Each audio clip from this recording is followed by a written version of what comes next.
In Peru, police forces repressed a group of demonstrators that took over the central highway at Huaycan.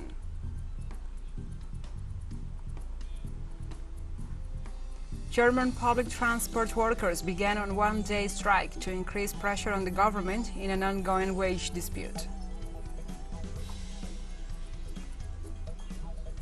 And also, Nigeria's Labour Party presidential candidate Peter Obi will mount a legal challenge against the election of the new president-elect Bola Tinubu. From the headquarters of TeleSUR English in Havana, Cuba, this is From the South. I'm your anchor, Gladys Quesada.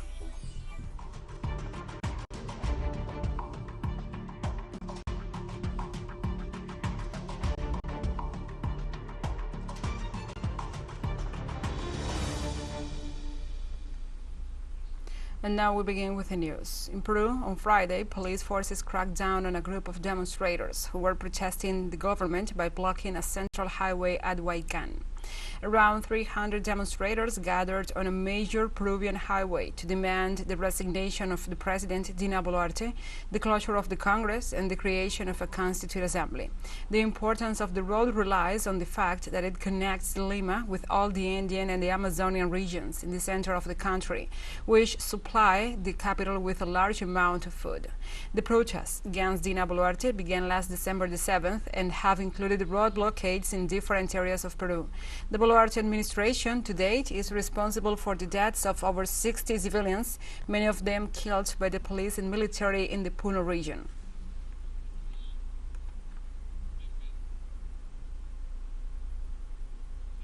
The Peruvian Congress will vote on Friday on a request to reconsider its decision over the possible holding of early general elections in the country.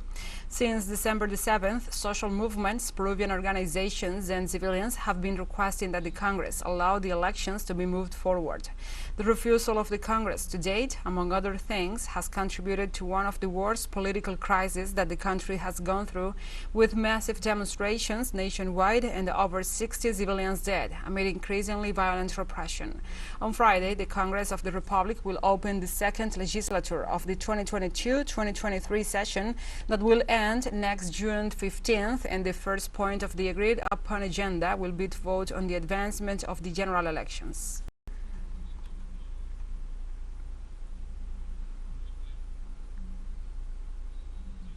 Colombian authorities reported 2 deaths and at least 80 public servants were detained in the midst of protests by farmer communities against the mining activities of private companies in the south of the country.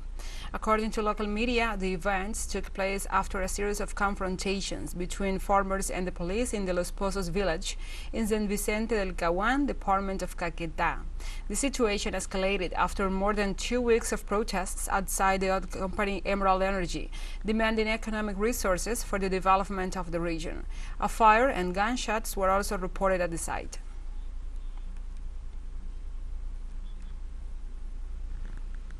And the president of Brazil, Luiz Inácio Lula da Silva, signed on Thursday a bill that reenacts the Bolsa Familia program aimed at combating hunger and extreme poverty. The Brazilian president clarified that the measure is not a program of a government or a president. It is a public policy of Brazilian society to combat hunger and extreme poverty. This social program, which Lula already implemented during his previous administration, will also benefit families with infants over 7 years of age and young people under 18 with around $10 and pregnant women with $10. Lula emphasized that he returned to the presidency of Brazil with 33 million hungry, a worse situation than in 2003. Finally, he clarified that the program is only for people who are in poverty conditions, for which he asked a thorough supervision against fraud in the unique registry.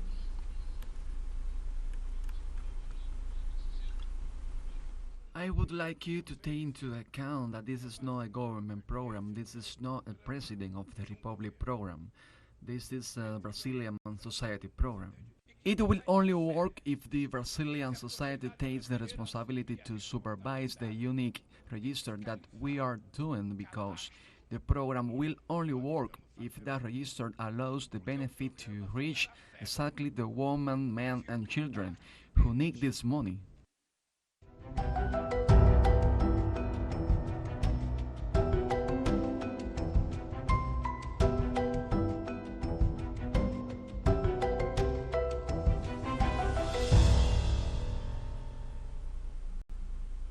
Now we move on to other topics. Cuban authorities estimated on Thursday that so far more than 4,000 hectares of pine forests, pastures, and coffee trees have been burnt by the large fire in Pinares de Mayarí in the eastern province of Holguín.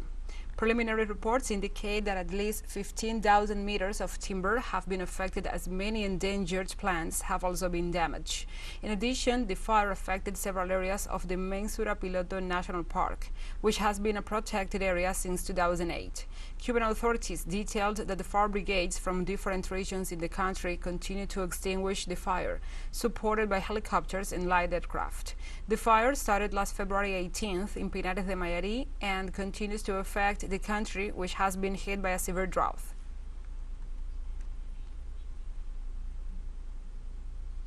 In the United States, on Thursday, several tornadoes hit Texas and Louisiana, while a powerful storm system dumped snow in California. The storm cut off power to nearly 340,000 customers in Texas on Thursday night, while Dallas airports recorded more than 400 flight cancellations. In this city, the winds downed trees, overturned cars, and blew some roofs off. During the day, a tornado that touched down near the small town of Fuq moved northeast at about 88 kilometers per hour. Meanwhile, in Louisiana, a tornado touched down near the State University in Shreveport. Authorities report for the upcoming hours a moderate thunderstorm threat, level 4 or 5, for more than 8 million people in East Texas, northern Louisiana, southwest Arkansas, and southeast Oklahoma.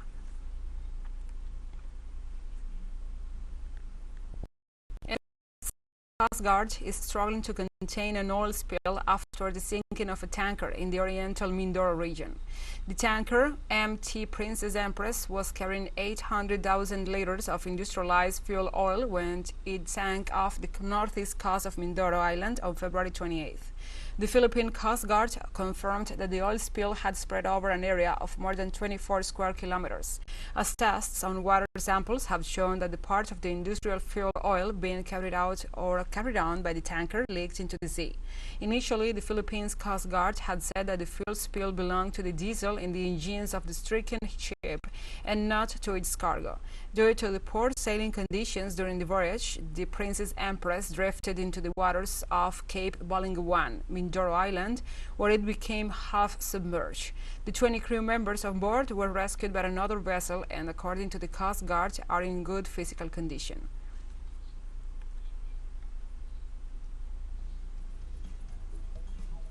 Let's take a short break, but first, remember you can follow us on our TikTok account at TeleSUR English, in which you will be able to see news in different formats, news updates, and more. Other studies coming up, stay with us.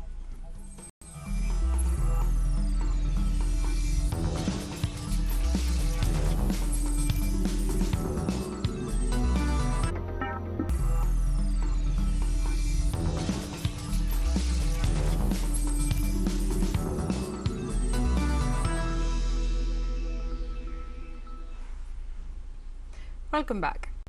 German public transport workers began a one-day strike on Friday to increase pressure on the government in an ongoing wage dispute.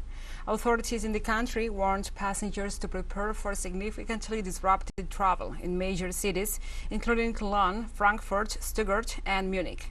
According to the protest organizers, bus, streetcar, and subway drivers in 6 federal states will join the strike, which also aims to draw attention to climate change and the need to strengthen public transportation. Public sector employees staged strikes in several federal states since last week after the second round of collective bargaining with the government ended without an agreement. The union, which represents around 2,500,000 public sector members, is demanding a wage increase of 10.5% and no less than 500 euros amid galloping inflation, which worsens the cost of living crisis.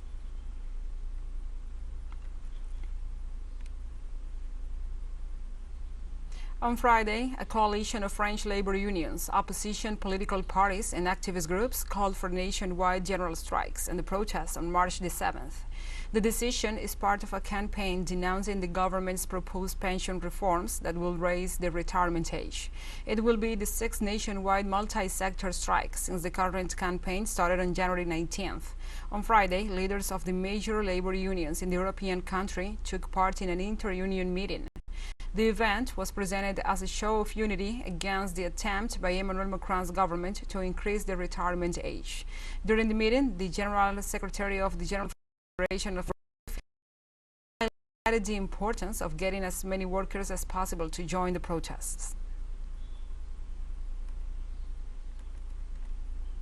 We want the generalization of strikes, not the general strike, because the generalization of strikes, it seems quite clear to me, is that everyone should act everywhere.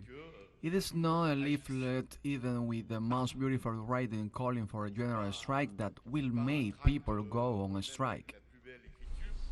Demonstrators gathered in Athens on Friday to protest against a deadly rail crash which killed at least 57 people. The protesters carried a black piece of cloth as a sign of mourning and wrote messages in red paint on the pavement and windows of a nearby building. Demonstrators also held up white balloons for the victims, blocking traffic in the center of the capital. Recovery teams spent a third day scourging the wreckage in Tempe, nearly 400 kilometers north of Athens, where a passenger train slammed into a freight carrier just before on Tuesday. The train from Athens to Thessaloniki was carrying 350 passengers, many of them students returning from carnival celebrations.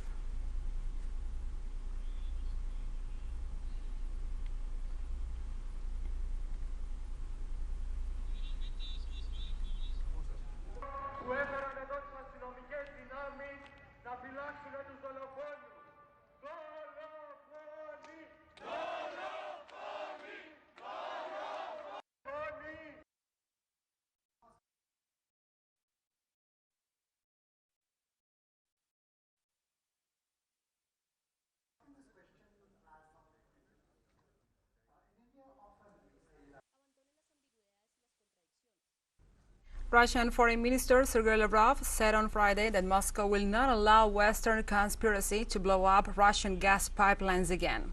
At the Raisina Dialogue Conference in New Delhi, the foreign minister noted that Russia will trust reliable partners in energy policy, including China and India, but not the Western bloc. Lavrov pointed out that the Russia's government asked to conduct an investigation into the Nord Stream pipeline explosions, and immediately that request was rejected. The sabotage on the Nord Stream occurred on September 26, when a gas leak was discovered at 4 locations on Russian export pipelines laid along the bottom of the Baltic Sea at the same time. The Kremlin called the accident an act of international terrorism.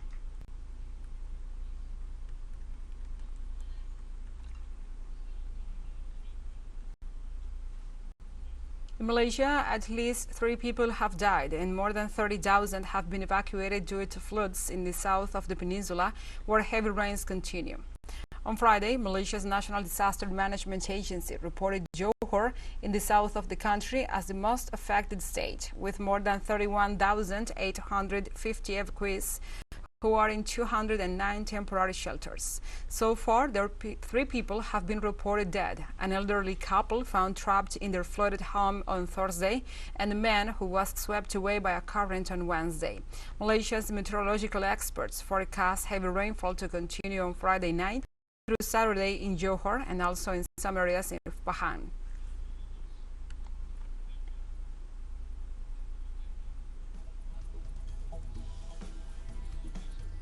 TeleSUR English continues to grow. You can now tune in from 33 different African countries through StarSat.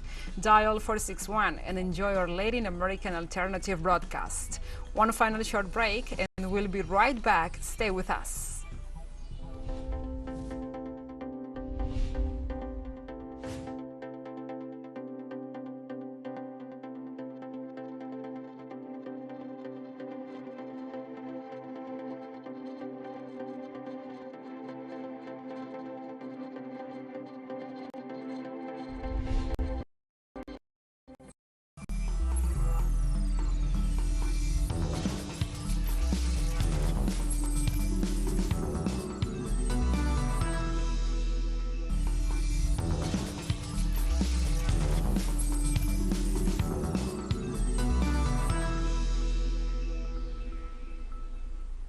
Welcome back to From the South.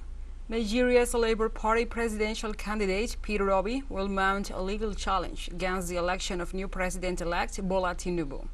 At a news conference in the capital, third-place Labour Party candidate Peter Obi said that the election will be remembered as one of the most controversial in Nigeria's history and that it was marred by irregularities. Hours later, second-place candidate Atiku Abubakar with the People's Democratic Party also rejected the defeat and said he was consulting with his lawyers on how to challenge the outcome. So far, at least 4 other parties joined the candidates in challenging the results. They have 3 weeks from the day the final tally was announced to appeal.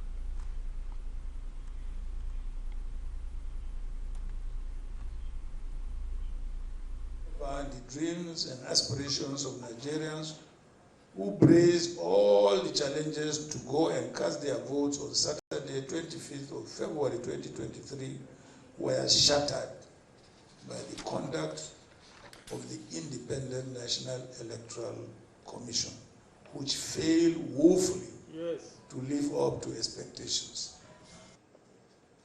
Having consulted with leaders of our party who are seated here with me, and Nigerians from different walks of life, I have come to the conclusion that the processes and outcome of the Presidential and National Assembly elections of last Saturday was grossly flawed in every material particular, and as such must be challenged by all of us.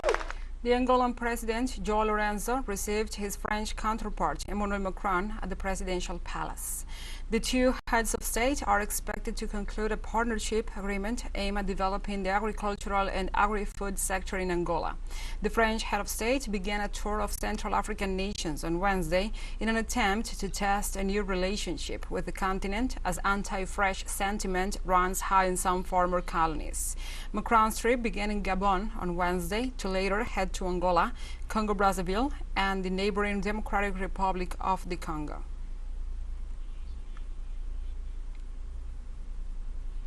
South Korean Joint Chief of Staff Lee Sung-jun announced on Friday a large-scale joint military drill with the United States dubbed Freedom Shield from March 13th to the 23rd. Corea y Estados Unidos llevará a cabo un ejercicio de escudo de libertad para fortalecer la postura de defensa combinada durante 11 días del 13 al 23 de marzo. And the Freedom Shield military drill will be held despite opposition from Pyongyang, which considers such maneuvers as a rehearsal for an invasion of its territory. Shield está diseñada para fortalecer las capacidades de defensa y respuesta. And we have come to the end of this news brief. But remember, you can find this and many other stories on our website at telesurenglish.net. And also, if you feel so inclined, please join us on social media for all the latest news. We are on Facebook, Twitter, Instagram, Telegram, and TikTok. For TeleSUR English, I'm your anchor, Gladys Quesada. Thank you for watching.